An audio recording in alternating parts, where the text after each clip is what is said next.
Sumatera Utara, selamat siang pemirsa. Sumatera Utara hari ini kembali hadir menjumpai Anda edisi Sabtu 29 Juli 2023.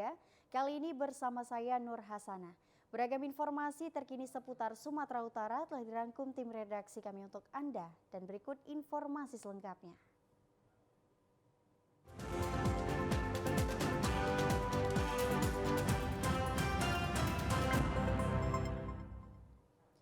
Pemirsa, tim gabungan Reserse Polda Sumatera Utara bersama dengan Polrestabes Medan temukan pangkalan oplos gas LPG di Medan Sunggal. 3 pelaku oplos gas dan ratusan tabung gas LPG berbagai ukuran diamankan tim gabungan Reserse Polda Sumatera Utara. Inilah suasana lokasi yang diduga menjadi tempat pangkalan pengoplos gas LPG di Jalan Seikapuas Gang Bunga nomor 22 Kelurahan Babura, Kecamatan Medan Sunggal kemarin. Direktorat Reserse Kriminal Khusus Polda Sumatera Utara dan Polrestabes Medan melakukan pengungkapan tindak pidana minyak dan gas bumi pada malam hari. Penindakan yang dilakukan oleh Polda Sumatera Utara ini buntut dari keresahan masyarakat terhadap kelangkaan gas LPG 3 kg bersubsidi dari pemerintah. Berdasarkan hasil penyelidikan oleh tim gabungan, pangkalan ini telah melanggar hukum dengan menjalankan aktivitas oplos gas LPG 3 kg ke gas LPG non-subsidi seperti 5,5 kg, 12 dan 15 kg. Perbuatan melanggar hukum ini telah berjalan selama 6 bulan dan dengan memiliki papan nama layaknya pangkalan resmi gas LPG lainnya. Dari hasil penggerebekan tersebut, tim mengamankan 3 orang terduga pelaku yang sedang melakukan aktivitas oplos gas LPG yang seharusnya itu diperuntukkan untuk subsidi. Kepala Bidang Hubungan Masyarakat Polda Sumatera Utara, Kombes Pol Hadi Wahyudi mengungkapkan, dalam penggerebekan tersebut petugas turut mengamankan barang bukti berupa ratusan tabung gas LPG berbagai ukuran. Sudah lebih dari setahun 50 aja.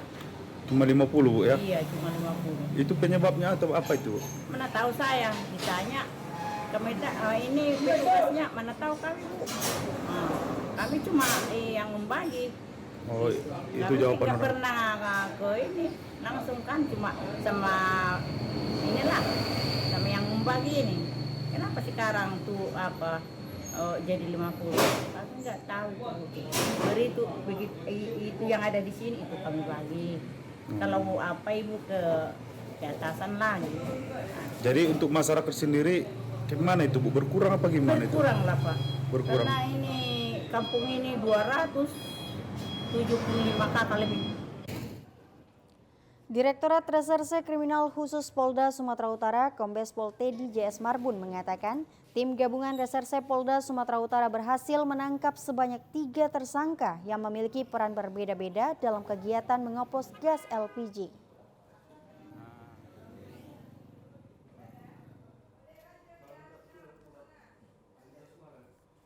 Polda Sumatera Utara menghimbau kepada pangkalan gas LPG tidak melakukan pembuatan yang melanggar hukum. Tim Direktorat Reserse Kriminal Khusus Polda Sumatera Utara terus melakukan penyelidikan terhadap kegiatan yang melanggar hukum, seperti kegiatan aktivitas mengoplos gas LPG.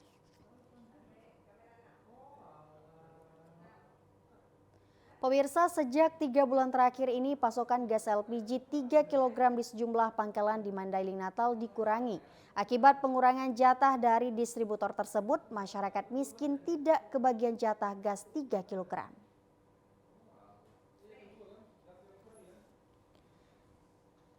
Sebanyak 50 tabung gas 3 kg jatah pangkalan di Desa Huta Damai, Kecamatan Panyabungan Utara, Kabupaten Mandailing Natal dibongkar dan didistribusikan kepada masyarakat miskin. Gas melon yang baru masuk dari agen distributor ini langsung diserbu masyarakat di sekitar pangkalan, bahkan dari luar desa. Namun gas LPG yang datang tersebut tidak sebanding dengan jumlah masyarakat yang menggunakan tabung gas LPG 3 kg. Kelangkaan gas subsidi ini akibat adanya pengurangan sejak beberapa bulan terakhir, bahkan beberapa warga yang membawa tabung gas kosong tidak kebagian jatah. Akibat kelangkaan ini, pengecer terpaksa menaikkan harga dari Rp19.000 dari harga eceran menjadi Rp23.000 per tabungnya. Lebih dari setahun 50 aja. Cuma 50, Bu, ya? Iya, cuma 50. Itu penyebabnya atau apa itu? Mana tahu saya, ditanya ke Medan, ini petugasnya, mana tahu kami, Bu. Kami cuma yang membagi. Oh, itu Kami jawaban tidak orang. pernah ke ini, langsung kan cuma sama inilah, sama yang membagi ini. Kenapa sekarang tuh jadi 50? Kami nggak tahu. Beri itu begitu, itu yang ada di sini itu kami bagi.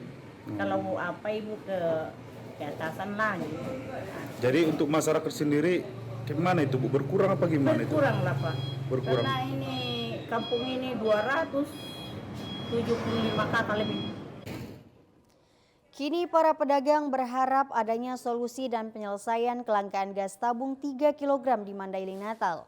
Menurut pedagang, banyak warga mengeluh karena pasokan gas sangat minim. Pemirsa, satu unit mobil truk bermuatan diduga kayu seludupan hasil perambahan hutan secara liar di Nias Utara digagalkan penyeberangannya melalui pelabuhan laut Gunung Sitoli oleh pihak Kodim 0213 Nias. Adanya informasi yang diterima petugas unit Intel Kodim 0213 Nias mengenai dugaan melintasnya armada angkutan kayu diduga ilegal dan siap diseberangkan melalui kapal laut dari Pelabuhan Gunung Sitoli menuju Pelabuhan Sibolga malam tadi. Dandim 0213 Nias Letkol Infantri Torang Parulian Malau langsung memimpin operasi dan menyergap mobil tersebut yang sempat dimuat di atas kapal. Kemudian meminta pihak kapal segera menurunkan mobil pembawa kayu tersebut ke dermaga dan benar. Setelah diperiksa terdapat puluhan ton diduga jenis kayu keras yang berukuran besar berasal dari hutan lindung. Koordinasi antara pihak Kodim 0213 Nias dengan pihak Polres Nias berlangsung sehingga barang temuan ini diserahkan pada penyelidikan kepolisian. Dandim Nias mengatakan tidak akan mengambil kesimpulan mengenai keberadaan puluhan ton kayu tersebut, namun gerakan penertiban ini semata dalam menegakkan hukum serta antisipasi bahaya bencana banjir yang kerap melanda wilayah teritorialnya termasuk akibat maraknya perambahan kayu hutan secara liar. Saya kira itulah yang akan kita tindak lanjuti setelah ini, karena menurut saya mungkin terlalu dini untuk saya menyimpulkan hal tersebut, tetapi yang jelas kayu tersebut kita turunkan. Kemudian saya sudah langsung menelpon dengan Bapak Kapolres Nias, tapi kebetulan beliau sedang ada dinas juga berada di Kota Medan, sehingga mungkin beliau mengutus dari KBU Reskrim Polres Nias untuk memastikan apakah ada hal-hal yang harus kita pastikan mengenai keabsahan dari kayu yang berada di belakang saya saat ini. Supir angkutan kayu Joster Sianturi mengatakan aksi yang baru terciduk oleh petugas TNI sebelumnya pernah berhasil lolos saat penyeberangannya dari Pulau Nias menuju Kota Medan. Akibat lemahnya pengawasan oleh aparat keamanan khususnya pada pintu masuk keluar Pulau Nias. Namanya yang menyuruh gitu. Iya, Sama Susi, sama Susi itu orang mana bang? orang Lutu. Orang Lotu ya. Rencana kayu ini mau diselundupkan kemana atau dibawa kemana bang? Mau dibawa ke sini. Ke Medan ya. Penampungnya sendiri abang tahu siapa? Di sana nanti diarahkan kemana bang di Medan? Orangnya Di perusahaan atau perorangan atau di mana bang? perorangan Perorangan ya. Abang udah berapa kali nih menyeberangkan kayu seperti ini bang? Udah berapa lama? 2 kali. 2 kali aja. Abang tahu dari mana dihimpun di hutan-hutan mana saja, Bang? Nama kampung-kampungnya nggak tahu, Nggak tahu ya. tapi tempat berbuatnya saya ingat. Sementara itu, pihak Polres Nias akan mulai menangani kasus ini dengan penyelidikan intensif dengan menghimpun dokumen administrasi serta berkoordinasi dengan instansi terkait yakni Dinas Kehutanan Provinsi Sumatera Utara, bahkan segera turun ke lokasi di kawasan Nias Utara. Semua pihak juga diharapkan mempercayakan penanganan kasus itu pada kepolisian sambil terus mendukung sepenuhnya upaya pelestarian kawasan hutan lindung. Pemirsa, warga Labuhan Batu Utara mendatangi perusahaan perkebunan kelapa sawit PT Grahadura Prima di Desa Sukarame Baru, Kecamatan Kuala Hulu karena jembatan akses jalan menuju perkebunan milik warga diputus dan juga rusak. Tidak terima jembatan akses jalan menuju kebun miliknya dirusak, belasan warga sambil membawa spanduk mendatangi kantor PT GLP tuntut perusahaan perkebunan yang berdiri di dalam kawasan hutan ini untuk segera diperbaiki. Karena dilarang oleh security dan tertahan di luar komplek perusahaan, akhirnya warga terpaksa memblokir jalan menuju ke perusahaan dengan cara melintangkan 1 unit mobil pick-up dan melakukan aksi orasi. Namun setelah terjadi negosiasi dengan aparat kepolisian, aksi protes tersebut dapat digelar di depan pintu masuk komplek perkantoran dan PKS PT GLP. Salah seorang orator aksi protes Tagor Tampu Bolon mengatakan, aksi protes ini dipicu oleh PT GLP yang telah merusak dan memutus jembatan akses jalan menuju perkebunan milik warga dan juga memprotes truk over kapasitas melintasi dan merusak jalan kabupaten kelas 3 sepanjang 15 km. Meskipun sudah mendapat himbauan dan larangan dari pemerintah setempat, namun PT GLP tidak mengindahkannya. Persoalan tonase yang dimana kita ketahui banyaknya armada yang berbentuk tronton dan tangki yang kita ketahui selama ini merusak jalan. Yang dimana juga kita ketahui ini status jalannya kelas 3 yang tidak bisa dilalui oleh muatan barang yang melebihi 8 ton ke atas. Harapannya semoga pihak Garuda dibukakan hatinya untuk menerima kami supaya terpenuhnya aspirasi ataupun tuntutan yang kita sampaikan. Meskipun menggelar aksi protes mulai dari pagi hingga sore hari, namun tidak mendapat tanggapan dari petinggi perusahaan. Akhirnya warga aksi protes membubarkan diri. Pemirsa, 2 wanita Parubaya tewas di tempat setelah sepeda motor yang mereka kendarai tertabrak kereta api penumpang jurusan Medan Tebing Tinggi pada Jumat siang di perlintasan kereta api tanpa palang pintu di Desa Kampung Pon, Kabupaten Serdang Bedagai. Kedua wanita Parubaya ini tewas setelah sepeda motor yang ditumpanginya tertabrak kereta api di perlintasan kereta api perbatasan antara Dusun 2 dengan Dusun 6 Desa Pon, Kecamatan Seibamban, Serdang Bedagai siang kemarin. Kedua wanita yang tewas tersebut diketahui bernama Nursiah Borusianipar, usia 55 tahun, warga Dusun 12 Kebun Sayur, Desa Seibamban, Kecamatan Seibamban, dan Theodor Borusimbolon, 57 tahun, warga Dusun 1, Kampung Banjar, Desa Gempolan, Kecamatan Seibamban, Serdang Bedagai. Menurut saksi mata, Stinky Marbun, sebelum kejadian kedua korban datang dari arah Kampung Pon menuju arah ke Rampah Estate. Tepat di TKP, kedua korban sempat diteriaki oleh warga yang ada di warung sekitar rel kereta api. Namun keduanya tidak mendengar sehingga keduanya tetap melaju di atas sepeda motor dan kemudian tertabrak kereta api yang sedang melintas di jalur tanpa pintu perlintasan. Kereta apinya mau ke sini. Ini Korban? ini pakai helm yang depan tadi tuh. Dia marah mau kemana? Marah ke sini lah. Arah ke dalam? Iya. Terus? Malah digas dia lah pelan-pelan nyampe lah kereta ke sini. Tampak lah dia. Dari teriaki tadi? Udah. Kedua wanita ini kemudian dievakuasi ke Rumah Sakit Umum Melati, Desa Pon oleh personil Satuan Lalu Lintas Polres Serdang Bedagai. Kasusnya kini ditangani oleh Satuan Lalu Lintas Polres Serdang Bedagai. Pemirsa, kami akan segera kembali dengan sejumlah informasi lainnya. Tetaplah bersama kami di Sumatera Utara hari ini.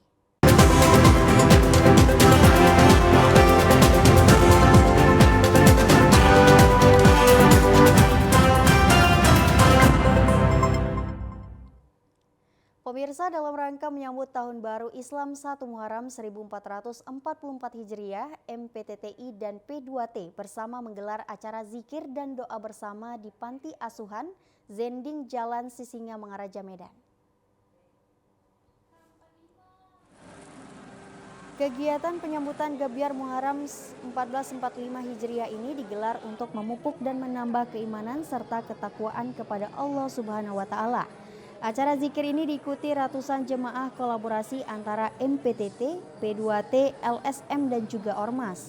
Mengambil tema merawat akhlak, iman dan takwa para pemuda-pemudia generasi Z, dikatakan Ketua P2T Sumatera Utara, Dato' Hajah Hikmatul Fadilah. Bulan Muharram ini merupakan bulan pertama dalam kalender Hijriah dan patut disyukuri atas nikmat yang telah didapatkan selama ini. Sebab kasih sayang Allah terbukti mampu bersama melewati hingga akhirnya berada pada tahun 1445 Hijriah. Diharapkan tahun baru ini dapat dihiasi dengan hal yang baik dan juga positif karena pada dasarnya hidup ini sangat singkat dan sementara. Tokoh masyarakat Sumatera Utara yang juga merupakan anggota DPRD Sumatera Utara, Jafarudin Harahap didampingi Ketua Panitia Batara Mulia, mengatakan peringatan 1 Muharram ini dilaksanakan agar mengingatkan kita pada kehidupan dunia yang hanya sementara. Perjalanan waktu yang terus berputar hendaknya digunakan untuk melakukan kegiatan yang bermanfaat baik untuk kehidupan dunia dan juga akhirat.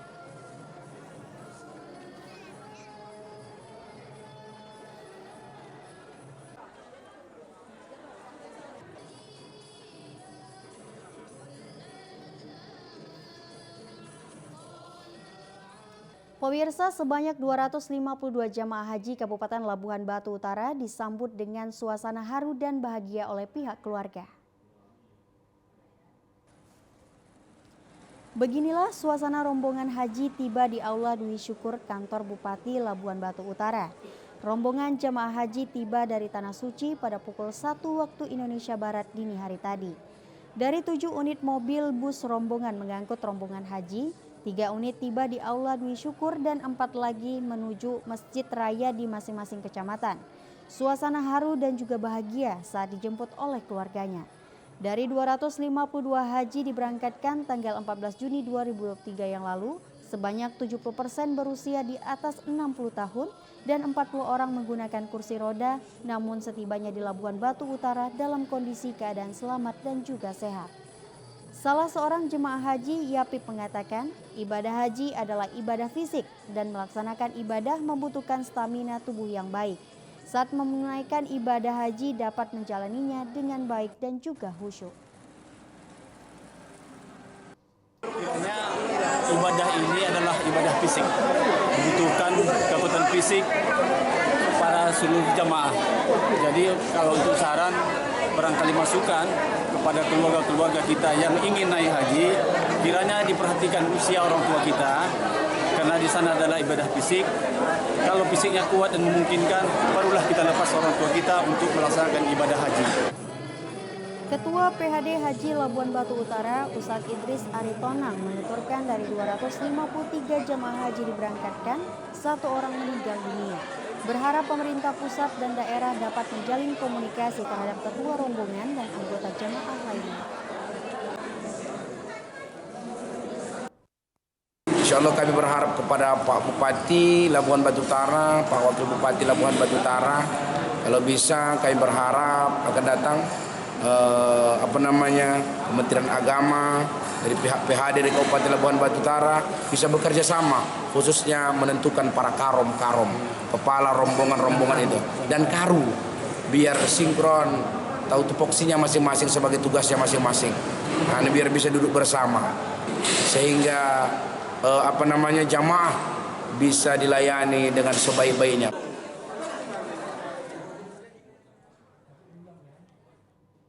Pemirsa, sebagai wujud kemanunggalan TNI kepada masyarakat yang selama 18 tahun mendambakan jalan penghubung antar desa, Kodim 0207 Simalungun membuka akses jalan baru sepanjang 5,2 km yang menghubungkan Desa Mekarsari Raya, Kecamatan Pane dengan Desa Kebun Sayur Bah Butong, Kecamatan Sidamanik, Kabupaten Simalungun. Pembukaan akses jalan baru ini dilakukan oleh Kodim 0207 Simalungun pada kegiatan TNI Manunggal Membangun Desa TMMD ke-117 yang akan berlangsung hingga 10 Agustus mendatang. Pembukaan akses jalan baru ini dilakukan untuk membantu masyarakat yang selama 18 tahun mendambakan adanya jalur penghubung di desa mereka agar masyarakat yang ada di kedua desa yang memiliki mata pencarian sebagai petani dapat lebih mudah untuk memasarkan hasil pertanian mereka. Pembukaan akses jalan baru sepanjang 5,2 km ini dilakukan oleh Kodim 0207 Simalungun bersama masyarakat dengan cara bergotong royong.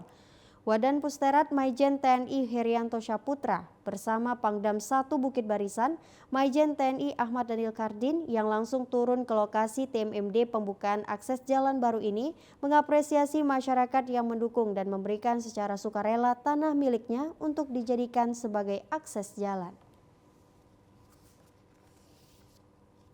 Utama tujuan TMMD adalah kemanunggalan TNI dengan rakyat. TNI dengan rakyat itu tidak bisa dipisahkan. Bagaimana wujud nyatanya? Kita untuk bisa manunggal, kita harus bersama rakyat. Kesulitan masyarakat itu harus ditangani atau diselesaikan, diatasi oleh TNI dan bekerja sama dengan pemerintah daerah. Pangdam 1 Bukit Barisan Majen TNI Ahmad Daniel Kardin mengatakan selain sasaran fisik, kegiatan TMMD ini juga memberikan wawasan kebangsaan dan penyuluhan terkait pencegahan stunting dan bahaya narkoba kepada masyarakat.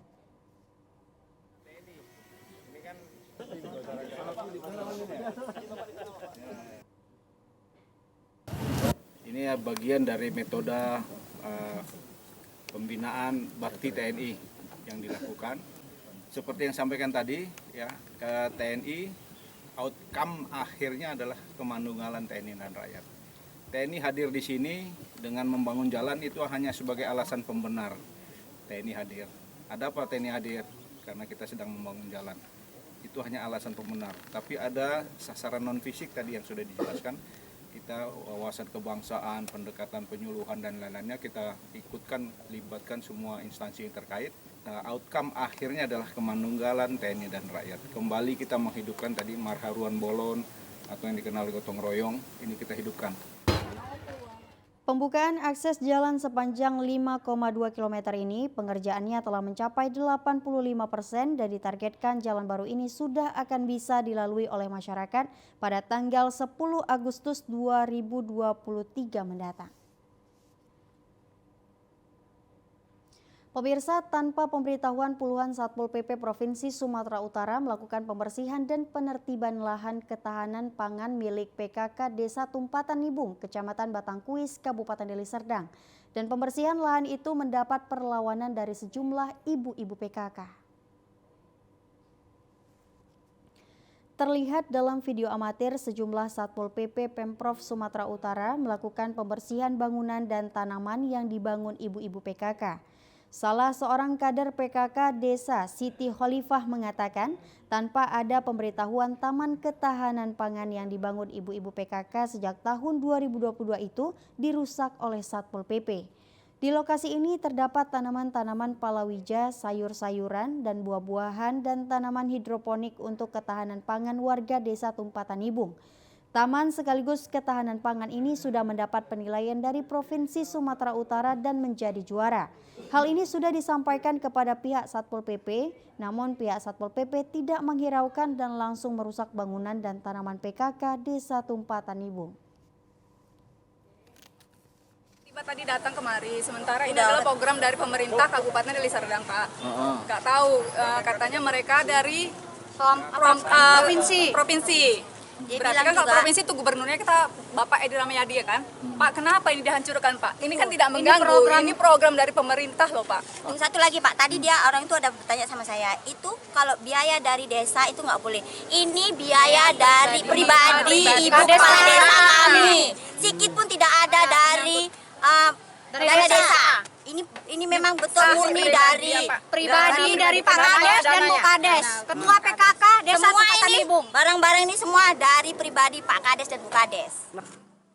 Sekretaris Desa Tumpatan Nibung Ali Syahbana mengatakan sangat menyayangkan tindakan arogansi pihak Satpol PP dalam melakukan penertiban lahan yang menjadi taman serta tanaman ketahanan pangan yang dikelola oleh ibu-ibu PKK desa. Dan hal ini merupakan program dari pemerintah untuk ketahanan pangan masyarakat. Siang kami kedatangan Satpol PP Provinsi, terus sudah disurati Pak Kades katanya mau penertiban sport center. Jadi kami bermohon agar taman PKK ini kan bukan untuk kami pribadi, tetapi untuk masyarakat, kepentingan umum, dan juga melanjutkan program untuk ketahanan pangan. Maka kami sangat kecewa karena lahan yang kami harapkan bisa untuk dalam ketahanan pangan. Lokasi-lokasi dibersihkan tersebut nantinya akan dibangun sport center. Terkait pembersihan lahan tersebut, pihak Satpol PP pemerintah Provinsi Sumatera Utara pada saat dikonfirmasi tidak satu orang pun yang mau memberikan keterangan. Pemirsa, berkat peran serta media massa, kepolisian serta aparat desa Seirampah, Kabupaten Serdang Bedagai, anak dari Abdul Muiz Saragih yang hilang 16 hari lamanya sudah kembali dan berkumpul dengan keluarganya. Dari pantauan tim TVRI di Unit Perlindungan Perempuan dan Anak Polres Sergai, tampak Abdul Muiz beserta istri dan anak yang hilang bernama Khairunisa sedang memberikan keterangan kepada penyidik unit PPA. Kegembiraan kedua orang tua anak tersebut tampak terlihat dari pancaran wajahnya. Diketahui anak hilang warga Dusun 1 Desa Seirampah pada tanggal 11 Juli 2023 pergi meninggalkan rumah tanpa ada kabar kepada orang tua. Upaya pihak kepolisian, media massa, pihak dusun, serta warga sekitar menyebarluaskan berita tentang anak hilang tersebut, seluruh informasinya ke anak tersebut dan langsung pulang karena upaya warga untuk membujuknya. Khairunisa mengatakan dirinya pergi tanpa kabar karena ada salah seorang ibu-ibu menawarkan dirinya untuk bekerja di rumah makan di daerah Batubara, sehingga pergi tanpa memberi kabar. Berarti tujuannya untuk kerja gitu ya? Tahunya orang tua mencari Khairunisa? Apa ya? Oh. Sementara Abdul Muiz Saragih merasa berterima kasih kepada wartawan yang menyebarluaskan informasi anak saya. Begitu juga Kepala Dusun Seirampah dan pihak kepolisian. Atas berkatnya anak saya dapat berkumpul dengan kami lagi. Pemirsa, informasi tadi sekaligus menutup perjumpaan kita pada siang hari ini. Saya Nur Hasana mewakili kerabat kerja yang bertugas pamit undur diri. Selamat siang dan sampai jumpa.